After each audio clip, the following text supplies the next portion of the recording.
Assalamualaikum warahmatullahi wabarakatuh. Sobat Misteri Sunyi Mencekam, bagaimana dengan kabar Anda hari ini? Mudah-mudahan selalu sehat. Dan kalaupun ada yang saat ini tengah sakit, semoga lekas sembuh. Kembali berjumpa dengan kami, channel yang setiap hari selalu menyuguhkan cerita-cerita misteri yang menarik. Dan kesempatan kali ini kami sudah menyiapkan sebuah kisah nyata misteri yang berjudul Penunggu Lemari Tua Nyaris Merenggut Nyawa Keluargaku. Cerita ini dimulai saat aku berpindah tempat tinggal seusai anakku mulai memasuki genap 2 tahun. Namaku Astri. Aku dan suamiku sengaja berpindah tempat ke suatu desa kecil di dekat Temanggung. Aku dan suamiku, sebut saja Mas Gema, sepakat untuk membesarkan anak pertama kami secara mandiri. Sebelumnya kami hanya menumpang di salah satu rumah milik orang tua Mas Gema di Magelang. Kebetulan rumah yang mampu kami sewa berada tidak jauh juga dari rumah mertuaku. Karena pesan dari orang tua, Mas Gema meminta kami untuk tidak tinggal terlalu jauh dengan mereka, karena mereka masih ingin dekat dengan cucu pertama mereka, yaitu Ibra, nama anakku. Mungkin sudah rezeki kami pada waktu itu. Sebelum petaka ini menimpa kami, benar saja kami bisa memiliki rumah kontrakan yang tidak terlalu besar, namun cukup nyaman untuk hidup bersama anak dan suamiku. Singkat cerita, setelah beberapa bulan, tepatnya sekitar 7 bulan kami menempati rumah kontrakan kami ini, kami memutuskan untuk sedikit berbenah di beberapa ruangan. Rumah dengan luas 70 meter persegi itu berisi 2 kamar tidur. Kami hanya menggunakan 1 kamar untuk kamar utama, 1 kamar lagi kami biarkan kosong. Kami berencana untuk menggunakannya jika ada keluarga yang menginap saja. Anehnya, saat kami pindah di rumah itu, sudah terdapat lemari kayu jati, terlihat antik dan mahal pada zamannya, dengan tinggi sedikit melebihi kusen pintu. Di bagian pintu terdapat cermin kusam. Memang saat kami pindah, rumah itu sudah terisi dengan beberapa furniture antik, seperti buffet dan beberapa rak. Mungkin peninggalan pemilik rumah yang sengaja ditinggalkan bersama dengan rumah yang disewakan. Lumayanlah buat menyimpan barang-barang kami tanpa perlu merogoh ongkos lebih untuk membeli perabot untuk isi rumah secara pribadi. Dek, sepertinya kita perlu pakai kamar kosong itu, ucap Mas Gema saat itu setelah kami selesai sarapan di salah satu warung dekat pasar tradisional dekat desaku. Mau dipakai buat apa, Mas? Tanya aku kemudian. Sayang aja kalau dibiarin kosong. Mungkin bisa kita pakai buat naruh beberapa box seserahanmu, tambah Mas Gema waktu itu. Iya juga sih, Mas. Nanti coba aku pindah-pindahin deh, jawabku penuh patuh pada suamiku. Maklum, waktu itu daerah rumah kami sering kemasukan tikus, entah kenapa. Padahal kami sudah berkali-kali memasang jebakan dan racun tikus. Namun justru tikus yang datang malah semakin banyak. Akhirnya aku dan Mas Gema mulai memindahkan beberapa box dan barang bekas untuk dipindahkan ke kamar kosong tersebut. Semoga saja tidak ada tikus yang merusak box-box seserahanku kemudian. Aku waktu itu masih membantu keuangan suami dengan menyewakan beberapa box untuk seserahan pernikahan. Hanya saja jarang yang memesan dari sekitar kota kami. Selang 1 minggu setelah kami mengisi ruangan kosong itu, keanehan mulai sering terjadi. Dari suara getaran dari ruangan kosong tempat kami memindahkan barang-barang beberapa hari lalu, terdengar seperti lemari yang bergetar. Aku selalu mendengar suara dentuman dari ruangan kosong itu setiap waktu awal sepertiga malam. Ditambah lagi, lampu yang kami pasang di kamar itu tidak pernah awet, selalu saja mati. Bahkan pernah sampai pecah dengan sendirinya. Padahal listrik di rumah kami tidak pernah bermasalah. Hawa setiap kali aku memasuki ruangan itu selalu mencekam tiba-tiba. Aku merasa seperti dalam keramaian. Padahal isi rumah pada waktu itu hanya aku, Mas Gema, dan Ibra. Mas, kamu merasa aneh gak sih selama beberapa hari belakangan ini? Tanyaku. Aneh kenapa sih, Dek? Jawab Mas Gema dengan lantang. Aku tiap malam pasti mendengar suara dari arah ruangan kosong itu. Masa kamu gak dengar sih? Balasku. Ah, ngawur kamu. Jangan bicara yang aneh-aneh. Sangkal Mas Gema kepadaku. Beneran mas, aku jadi heran. Apa iya ada orang iseng sama kita akhir-akhir ini? Tanyaku heran. Udahlah, baikan saja. Mungkin itu hanya perasaan kamu yang masih ngantuk karena sering terbangun malam-malam. Sangkal Mas Gema padaku. Singkat cerita, aku masih ingat hari itu adalah hari Selasa. Sedangkan Mas Gema belum kembali dari tempat kerjanya. Hanya ada aku dan Ibra yang sudah tertidur pulas. Tepat pukul 10 malam, aku mencium bau wangi, tapi aku tidak paham dari mana asalnya.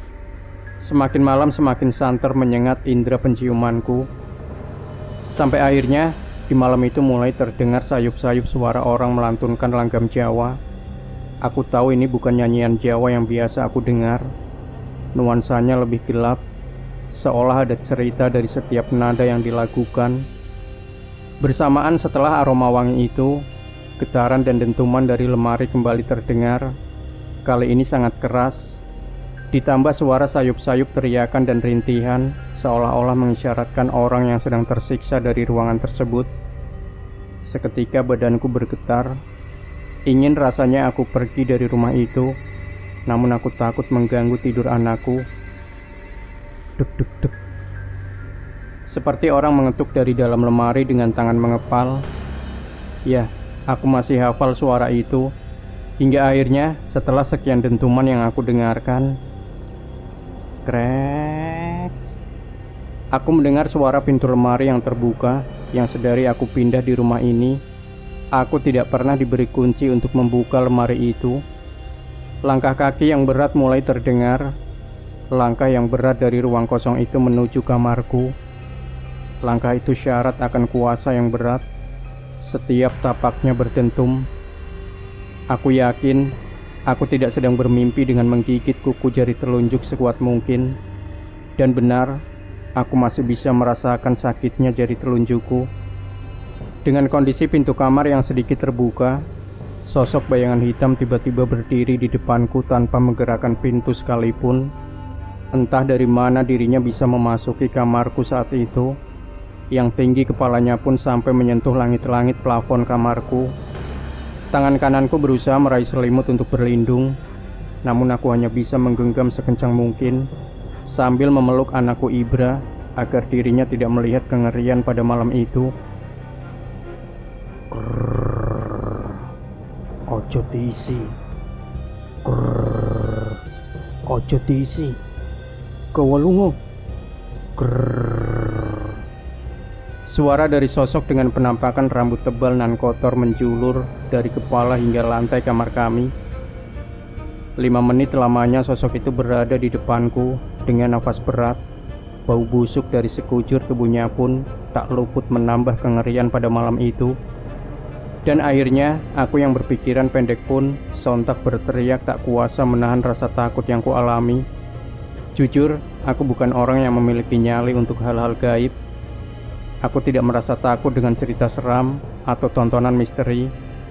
Tapi untuk masa itu, aku katakan cukup. Tolong! Teriakku.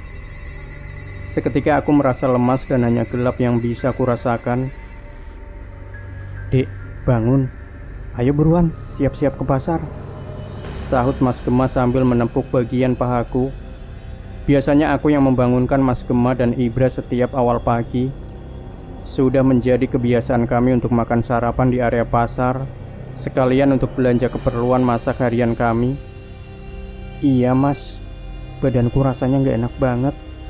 Pundakku seperti habis kejatuhan barang. Jawabku. Kamu sakit? Semalam kamu tumben mau tidur di kamar itu. Pas aku datang, kamu lagi tiduran nyender di lemari. Sahut Mas Gema kembali. Hah? Terus Ibra gimana? Tanya aku penuh kejut. Ibra nangis semalam pas aku pulang. Dia ngompol semalam, makanya sampai nangis. Mungkin nyariin kamu. Jawab Mas Gema sambil bersiap-siap di pagi itu. Seketika aku merasa ada yang janggal mendengar cerita Mas Gema. Siapa yang mindah aku ke kamar kosong itu? Aku yakin aku masih memeluk Ibra sampai hal aneh itu terjadi. Yang bisa aku pastikan hanya gelap, mungkin tak sadarkan diri, hingga Mas Gema memindahkanku dari kamar kosong ke kamar tidurku. Hari itu aku berniat untuk bercerita ke Mas Gema tentang apa yang aku alami sebelumnya. Namun Mas Gema tampak seperti acuh jika aku tetap ingin membahas hal itu padanya. Aku bingung bercampur takut jika hal itu terjadi kembali di malam-malam berikutnya, mengingat hanya aku dan Ibra saja yang ada di rumah, dan aku lebih khawatir jika sesuatu terjadi pada Ibra anakku. 2 hari setelah kejadian malam itu, aku memang sengaja bekerja sedikit larut dengan ditemani Mas Gema yang juga sibuk menyelesaikan kerjaan pada hari itu. Kami benar-benar terjaga hingga larut malam karena kesibukan masing-masing.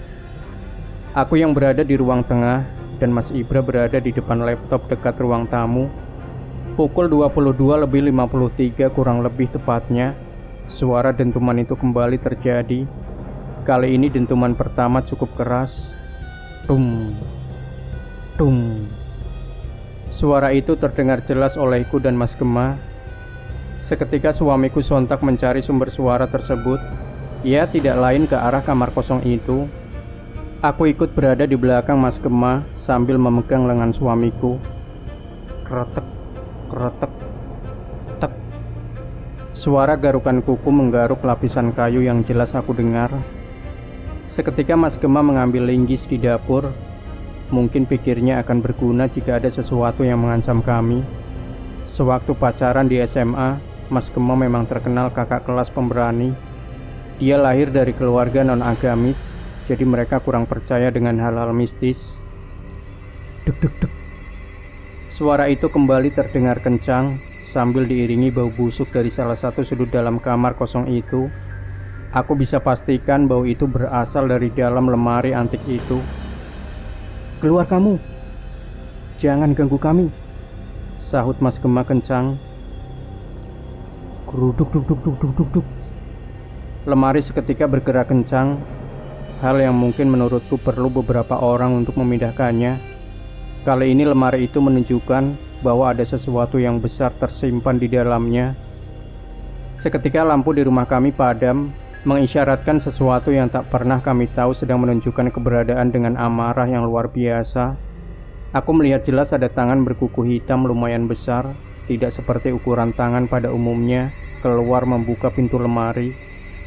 Sontak Mas Gema mengangkat linggisnya untuk dilemparkan kepada sosok di dalam lemari. Namun aku merasakan betul yang saat itu berada di belakang dan sangat dekat dengan Mas Gema. Badannya mengeras, hidung berdarah dan badannya tidak bisa bergerak.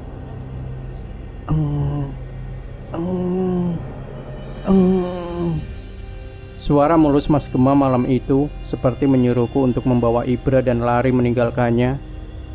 Menggerakkan lidah pun dirinya tak mampu. Aku panik dan baru kali itu aku merasakan kengerian seumur hidupku. Mas Gema yang terdiam mematung seakan ingin berontak. Namun apalah daya, entah energi itu terlalu kuat untuk kami berdua di sana. Yang aku ingat hanya Ibra, anakku yang sedang terlelap. Namun anehnya, aku melihat Ibra sedang berjalan dari arah dapur. Padahal aku sendiri yang tadi menemaninya bermain mobil-mobilan sampai anakku terpejam kantuk. Aku melihat Ibra tidak seperti biasanya. Aku yakin itu bukan Ibra anakku. Matanya terpejam, kulitnya pucat, badannya tercium bau amis santer. Kepanikan dan ketakutanku memuncak sampai aku melihat seorang wanita Jawa, persis seperti wanita kerajaan Jawa kuno. Wanita itu hanya menggunakan kemben hingga lingkar perut. Badannya terbuka dan putingnya bernanah. Hampir seluruh badannya hangus dengan pernak-pernik khas Jawa pada masanya. Melekat menghiasi, menari-nari mengitari isi rumah. Aku kira hantu paling menyeramkan hanya kuntilanak atau pocong. Namun waktu itu aku sadar bahwa hal yang aku lihat terlalu menyeramkan untuk diri dan keluargaku. Kembali aku hanya bisa terpejam menahan air mata kengerian yang membasahi seluruh wajahku. Aku hanya bisa berdoa semampuku dalam hati sambil terisak tangis. Aku juga bukan seorang yang taat beribadah. Hanya beberapa hafalan ayat yang aku sendiri ingat. Namun itulah usaha terakhirku yang sangat kebingungan untuk mencari jalan keluar dari kengerian dalam rumahku. Metu, metu, ayo do metu, teriak Pak Sutik, lelaki tua berumur 60 tahun, tetangga yang rumahnya tidak jauh dari rumahku. Dia metu, metu wo saiki, teriak beliau sambil dari arah pintu masuk rumah kami. Seketika aku menarik Mas Gema untuk kubawa keluar rumah. Pak, tolong anakku Pak. Kedatangan Pak Sutik seketika membuat anakku pingsan tergeletak lemas. Pak Sutik pun masuk dan membopong Ibra anakku meninggalkan rumahku. Di luar sudah ada beberapa lelaki, sebut saja salah satunya Mas Keli yang saat itu membacakan doa-doa untuk membantu Pak Sutik menyelamatkanku dari petaka malam itu. Hingga kami diminta untuk singgah di rumah Pak Sutik hingga pagi menjelang. Kamarmu sek kuwi aja diapa-apake. Pokok men ojo. Ben ke wae opo anane. Kamarmu yang itu jangan diapa-apakan.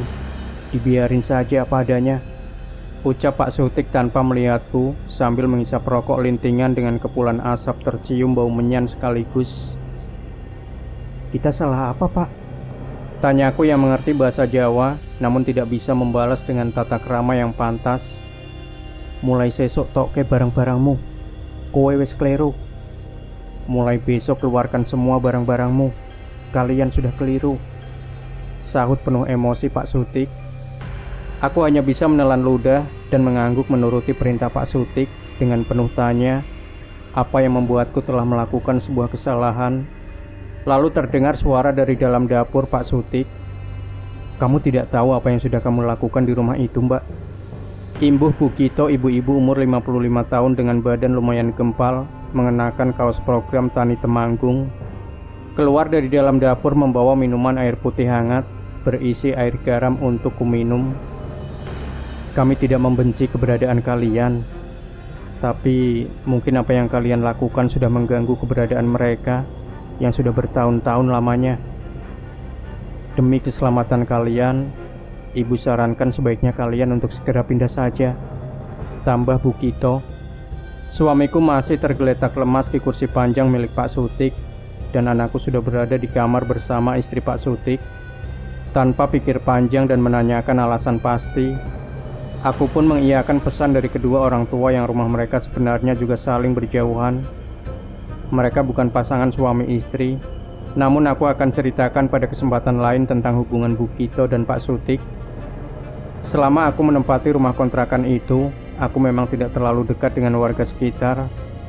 Melihat kondisi rumah satu dengan rumah lainnya lumayan berjarak terpisah oleh pekarangan kosong.